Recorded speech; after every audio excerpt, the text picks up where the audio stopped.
저희 말씀 창세기 2장 4절에서 7절의 말씀입니다. 창세기 2장 4절에서 7절의 말씀, 구약성경 2페이지입니다.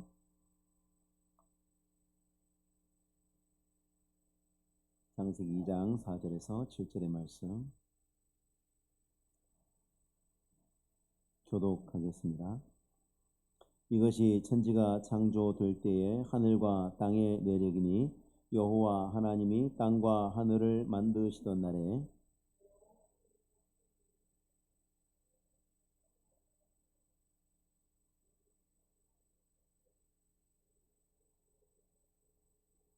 안개만 땅에서 올라와 온 지면을 적셨더라. 여호와 하나님이 땅의 흙으로 사람을 지으시고 생기를 그 코에 불어넣으시니 사람이 생명이 되니라. 아멘. 네, 1장의 내용으로 하나님의 창조가 7일 동안 어떻게 진행이 됐는지 설명을 했다면, 2장에서는 이제 창조의 마지막 날 6째 날에 이루어진 사람의 창조에 대한 상세 기록이라고 할 수 있습니다. 인간이 무엇인가에 대한 것은 계속해서 끊임없이 이루어져 온 논쟁의 주제이기도 합니다만은, 무신론 진화론자들은 그들이 주장하는 내용에 의하면 수많은 생명체 가운데 그냥 하나일 뿐이다. 지구상의 다른 생명체보다 특별히 고귀하거나 특별할 것이 없다는 것이, 그냥 유기물이다라는 것이 그들의 철학적 입장이죠. 근데 분명히 사람은 다른 생명체와 다른 차별성을 가진 존재라는 사실을 우리는 너무나 많은 객관적 증거들을 가지고 인간 같은, 사람 같은 존재가 이 세상에 없다라고 말할 수 있죠. 지구상에 있는 어떤 생명체도 사람처럼 문화를 만들고 또 발전시키고 또 지식을 축적하고 자연계에 있는 그 많은 것들을 활용하는 능력을 갖고 있지 못합니다. 사람이 가지고 있는 그 어마어마한 탁월성에 비해서 진화론자들은 원숭이가 나뭇가지 가지고 흰개비 잡아먹는 걸 보면서 원숭이도 놀랍도록 도구를 이용하는 얼마나 총명하냐라고 호들갑을 떨지요. 가소롭기 그지 없습니다.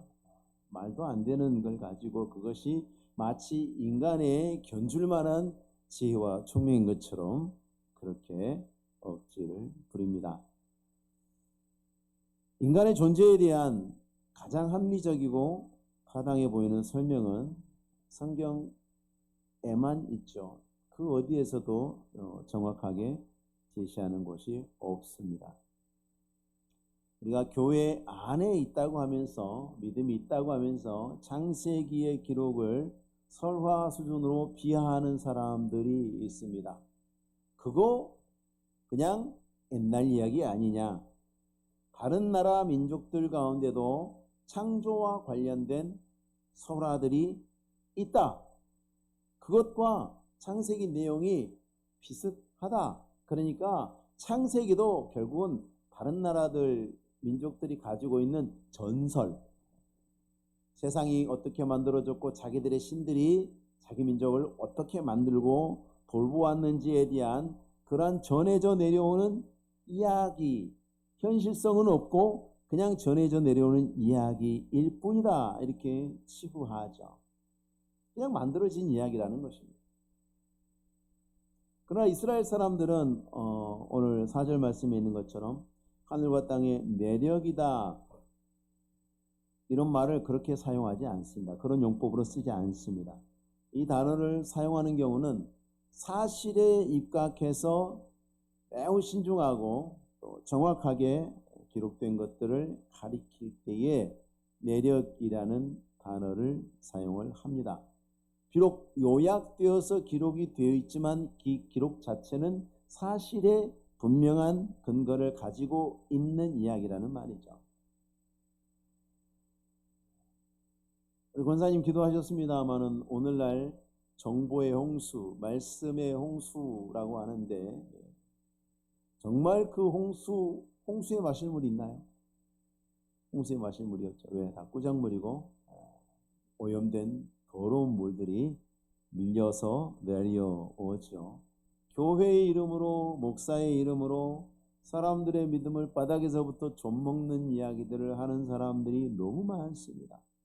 그들의 말과 행동들 어디나 다 똑같습니다. 보수 교단 안에도 있고 자유주의 교단은 말할 것도 없습니다. 인터넷 자료 검색하다 보면 하나님, 예수님, 성경 다 나옵니다. 전부 다 그럴듯합니다. 그런데 들여다보면 이 사람이 지금 무슨 소리를 하고 있나 싶은 이야기들이 너무 많습니다. 그래서 여러분 인터넷 검색해서 함부로 아무데나 들어가서 아무거나 읽지 마세요. 그건 마치 원산지 표기도 안 돼 있고 도대체 이게 출처가 어딘지도 모르고 만든 사람이 누군지도 모르는 음식을 섭취하는 것과 똑같습니다. 훨씬 더 위험합니다. 그래서 누군가 자기 이력을 숨기려고 하거나 또 내지는 철저한 자유주의 불신앙으로 말하는 사람들의 말은 마음에 담아두지 말아야 합니다. 누군가의 이력 속에 열심히 공부를 하셨는데 독일에서 공부하고 왔다. 그럼 보지 마세요. 거기는 이미 100년 전부터 저세상 신학을 하고 있는 곳이기 때문에 독일에서 공부했으면 뭐 다른 분야는 모르겠습니다만 신학에 있어서만큼은 빨간불 켜고 살펴봐야 합니다.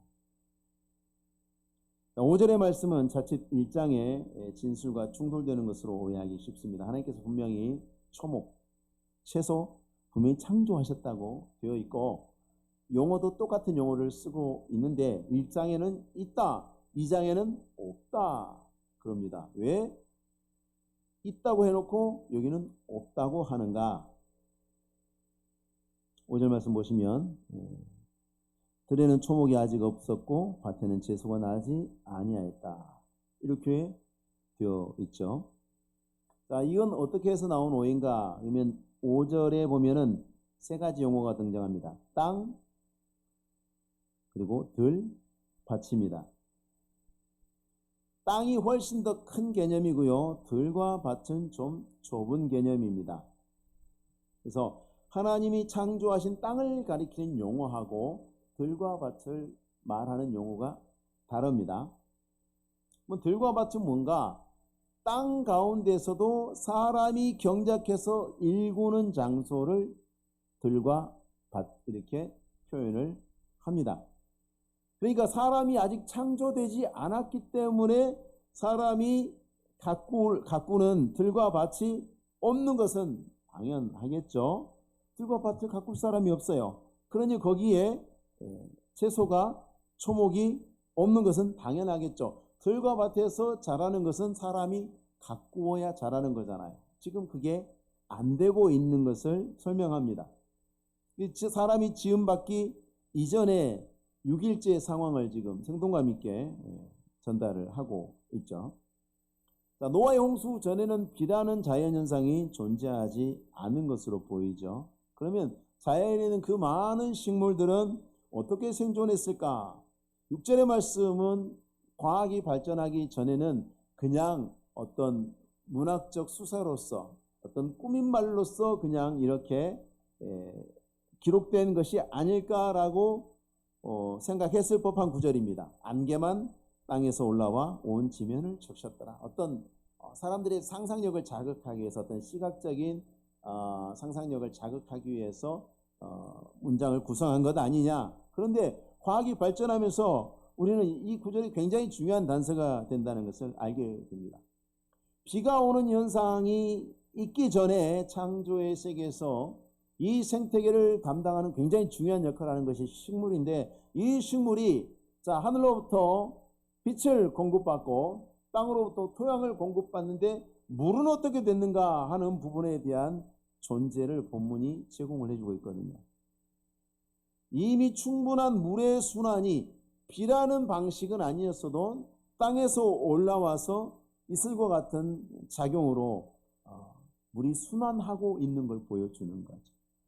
물이 끊임없이 순환하면서 그 순환계 속에서 사람도 그 순환의 일부로서 살아가고 식물들도 그 순환의 일부로서 살아가는 거죠. 단지 그것이 이슬처럼 내리느냐 아니면 하늘에서 비로 오느냐 하는 것은 순환계가 좀 더 커지느냐 작아지느냐의 차이일 뿐이거든요. 자, 땅이 생명으로 움직이기 위해서는 물이 필요하죠. 그러면 사람이 생명으로 움직이기 위해서는 육체에는 물이 필요하지만 인간의 영적으로는 하나님의 생명이 필요한 것은 말할 것도 없죠. 왜냐하면 인간은 존재 자체가 짐승과 그렇게 다르거든요. 성경에서 땅을 가리키는 또 용어가 한 가지가 아닙니다. 여러 가지 용어가 있는데 우리가 4절에 5절에 보는 땅과 7절에 보이는 땅의 흙으로 이 땅은 다른 용어입니다. 다른 용어가 달라요. 이 7절에 나오는 여호와 하나님이 땅의 흙으로 사람을 지으시고, 요거는 이때의 흙은 땅은 아담아. 요게 이제 자음자만 따서 모음만 바뀌어서 아담이 되고요. 이게 붉다는 뜻이 있거든요. 흙의 붉은 특성을 강조할 때 아담합니다. 그래서 그것이 아담이 되었고요. 나중에 야곱의 형 에서의 후손들을 에돔이라고 하잖아요.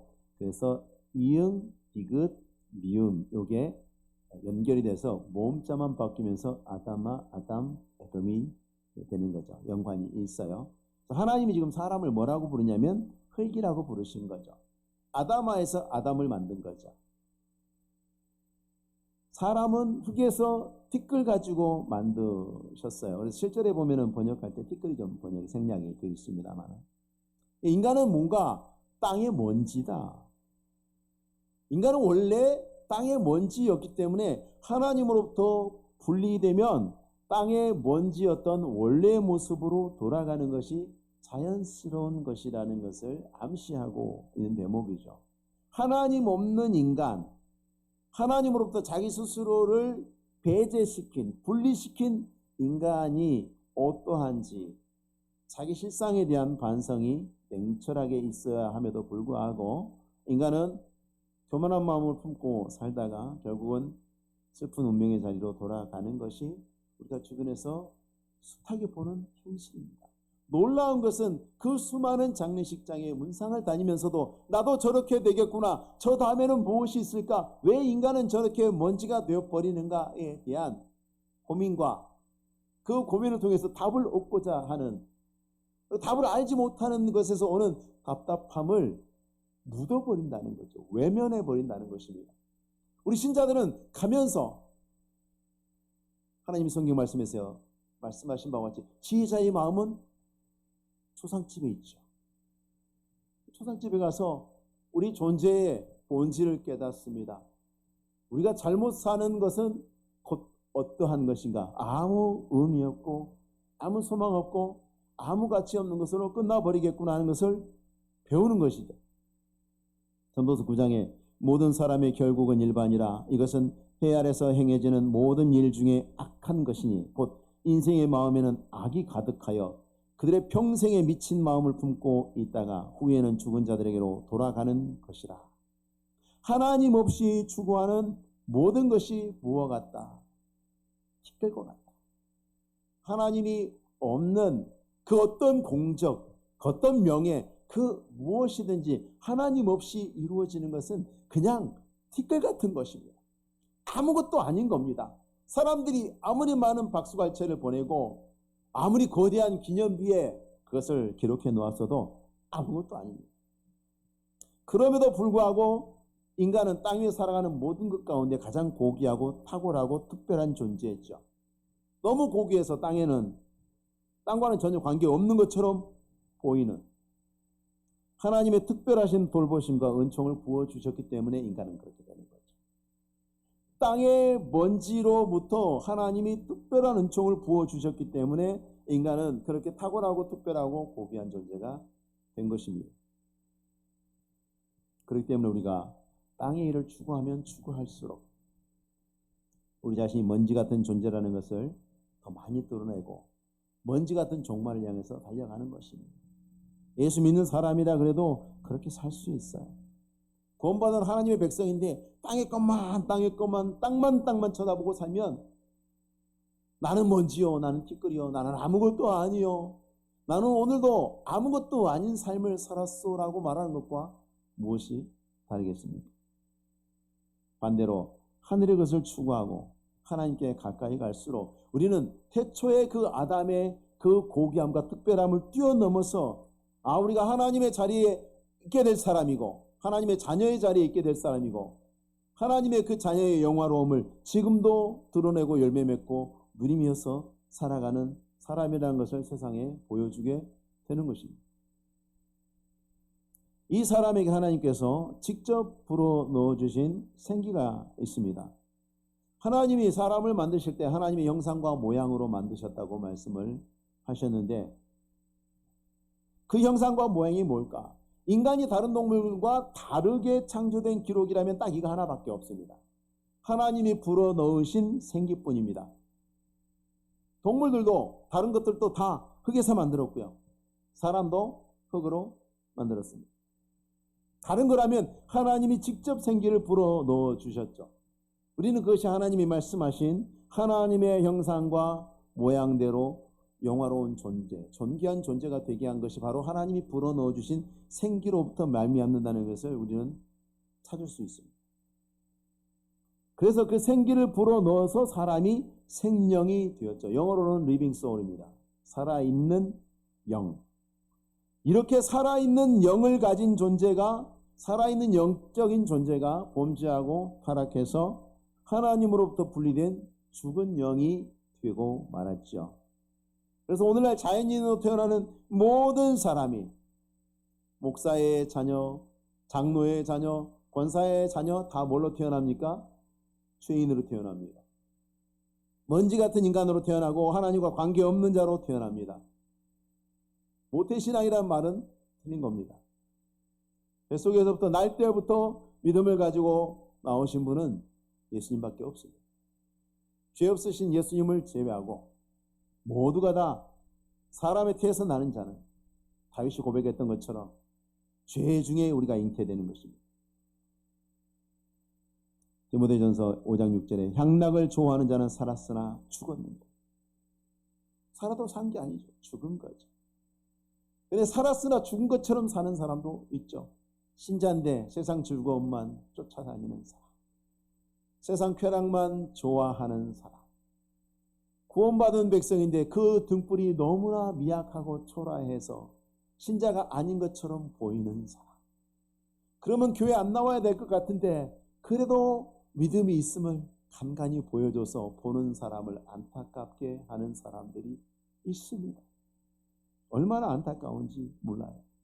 마치 멀쩡한 사람이 돼지우리에 구르고 있다면 우리는 안타까워할 거예요. 사람이 호되는 멀쩡해가지고 돼지우리에서 똥밭에서 뒹구는구나. 어머, 안 됐다. 그런 신자들이 얼마나 많습니까? 없습니까? 우리 교회는? 우리는 또 그런 일이 없습니까? 우리 이 말씀을 통해서 모든 피조물 가운데 천사와 같이 천상적 존재를 제외하고는 유일하게 영적 존재로 창조되었다는 것을 오늘 본문의 말씀을 통해서 다시 한번 생각해야 됩니다. 식물들은요, 생명을 가지고 있지만 활동적이지 않죠.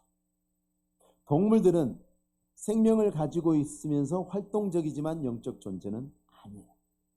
인간은요, 영적 존재이면서 살아있으면서 움직입니다.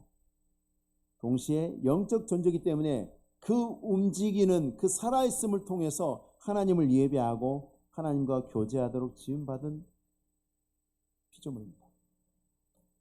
그래서 인간의 존재에 대한 이해는 곧 인간의 삶에 대한 올바른 방향을 제시해 주는 겁니다. 인간을 동물로 이해하는 사람들은 짐승같이 삽니다. 먹고 마시고 말초신경 자극하는 쾌락적인 거 그냥 즐기고, 피곤하면 자고 배고프면 먹고, 본능에 이끌려서 그냥 살아가는 그냥 짐승이에요. 옷 입고 사는 머리 좋은 짐승이죠. 무엇이 다르죠? 짐승과 무엇이 다르죠? 똑같아요, 짐승하고. 왜 그렇게 됩니까? 인간을 동물로 이해하니까. 학교에서 그렇게 배웠어요. 너희들은 원숭이에서 아메바에서 진화되었다고 학교에서 마르고 닳도록 배웁니다. 생물 시간에 열심히 배웁니다. 인터넷 들어가면 수많은 사람들이 그렇다고 가르칩니다. 또 그렇게 생각해야 지성인이라고 압박을 넣습니다. 호흡하고 숨쉬고 살아 움직이는 일에만 집중합니다. 정작 살아 움직이는 진정한 목적을 생각하지 않습니다. 그래서 목적을 상실한 무의미한 삶을 살아가고 있습니다. 아무리 사람들이 수준 높은 척해도 결국은 뭡니까? 흔히 사람들이 우스개로 이야기하는 먹고 사는 죄. 먹고 사는 죄. 옳은 걸 추구하고 정의를 추구하고 잘했네 못했네를 따지고 있는 것 같지만 결국은 속을 들여다보면 다 뭡니까? 그냥 배부르 먹고 등 따시면 되는 거예요. 간혹 소크라테스 같은 사람들도 있지만 대부분의 사람들은 인정하기 싫다고 해도 돼지같이 삽니다. 안타까운 일이죠. 기가 막힌 일입니다. 세상의 모든 동식물들은요 그렇게 해도 돼요. 왜? 하나님이 그렇게 만들었어요. 그냥 식물도 동물도 그냥 그렇게 살아있음으로 인해서 해와 달들은 하나님의 정하심을 따라서 그렇게 움직이는 것 자체를 통해서 하나님의 영광을, 그들에게 질서를 부여하신 하나님의 영광을 드러냅니다. 식물은 거기서 자라고 꽃을 피우고 또 씨를 뿌리고 하면서 그 존재를 통해서 그냥 존재만을 가지고도 하나님의 영광을 드러냅니다. 그것들을 돌보시는 하나님의 영광을 드러냅니다. 짐승들은 뛰어다니고 헤엄쳐 다니고 날아다니면서 그 자체로 살아서 활동하는 그 모습 자체로 하나님의 영광을 드러냅니다. 사람은 절대로 그렇게 할 수 없습니다. 사람은 그렇게 하면 하나님의 영광을 드러내는 것이 아닙니다. 왜? 그렇게 지음받은 존재가 아니기 때문에. 인간은 짐승이 아니기 때문에 짐승처럼 살아서는 하나님을 영화롭게 할 수 없습니다. 인간은 하나님을 예배하고 하나님과의 영적 교제 속에서 살아갈 때에 비로소 창조의 목적에 합당한 영광을 드러낼 수 있습니다. 그러라고 하나님이 생기를 불어넣어 주신 겁니다. 그러라고 생명이 되게 하신 겁니다. 인간은 하나님과 교제해야 되고 하나님을 높여드려야 되고 하나님을 예배해야 되고 그래야 비로소 인간입니다. 그것은 이제 그리스도 예수 안에서 구원받은 신자들에게만 가능한 일이 되었기 때문에 그 일을 할 수 있는 우리만 감당할 수 있는 사명이고 우리가 또 반드시 하나님 앞에 그러해야 되는 우리의 삶의 목적입니다. 오늘 창세기 말씀을 보면서 어떻게 해야 잘 사는 것일까? 너무나 답은 간단합니다. 하나님이 부으신 생명의 은혜를 따라서 예배하고 하나님을 높여드리고 하나님의 뜻을 이루어드리고 하나님과 영적 교제 속에서 살아가는, 하나님이 우리를 창조하실 때 그 원래의 목적과 뜻에 합당한 존재로 살아가는 것, 그것이 가장 잘 사는 길이라는 것을 오늘 말씀을 통해 생각하시고 또 결단하시고 또 열매 맺으시는 성도님들 되시기 바랍니다. 기도하겠습니다. 거룩하신 하나님 아버지, 감사합니다. 인간이, 사람이 어떻게 사람이 되었는지 잊지 않게 하옵시고 우리가 왜 짐승과 다른지, 짐승과 어떻게 달라야 하는지 기억하게 하옵소서. 우리의 삶의 날들이 본능에 이끌려서 욕망에 붙들려서 살아가지 않게 하시고 하나님과 교제하며 주의 뜻을 이루어드리며 마땅히 우리를 지으신 하나님의 선하신 뜻과 목적에 합당한 자로 살아감으로 우리의 삶의 모든 시간이 헛되지 아니하고 티끌 같지 아니하며 주님 앞에 받으신 바 된 아름답고 영화로운 것들이 되게 하옵소서. 예수님의 이름으로 기도하옵나이다. 아멘.